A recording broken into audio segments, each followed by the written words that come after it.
À cet acte d'offrande, Jésus a donné une présence durable par l'institution de l'Eucharistie au cours de la dernière scène. Il anticipe sa mort et sa résurrection en se donnant déjà lui-même en cette heure-là à ses disciples dans le pain et dans le vin, son corps et son sang comme nouvelle manne. Jean 6, 31-33.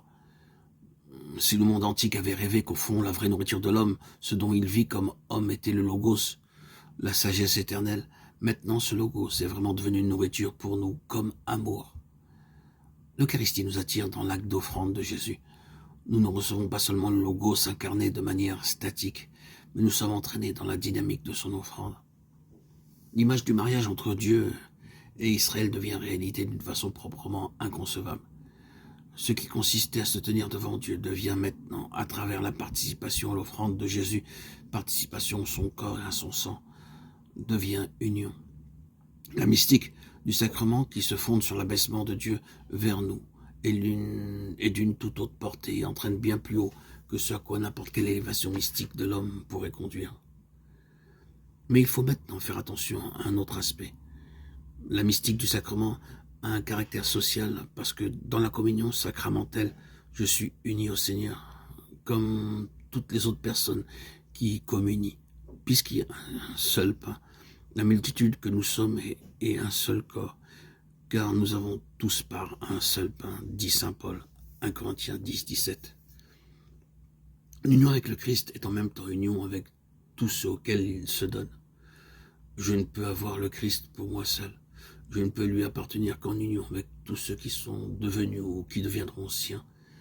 La communion me tire hors de moi-même vers lui et en même temps vers l'unité avec tous les chrétiens. Nous devenons un seul corps, fondus ensemble dans une unique existence. L'amour pour Dieu et l'amour pour le prochain sont maintenant vraiment unis. Le Dieu incarné nous attire tous à lui. À partir de là, on comprend maintenant comment agapé est alors devenu aussi un nom de l'Eucharistie. Dans cette dernière, l'agapé de Dieu vient à nous corporellement pour continuer son œuvre en nous et à travers nous. C'est seulement à partir de ce fondement christologique et sacramentel qu'on peut comprendre correctement l'enseignement de Jésus sur l'amour.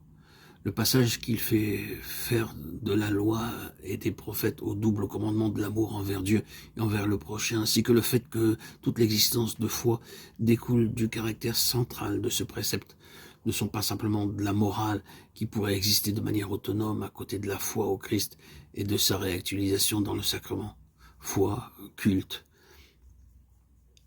et ethos se qu'on pénètre mutuellement comme une unique réalité qui trouve sa forme dans la rencontre avec l'agapé de Dieu.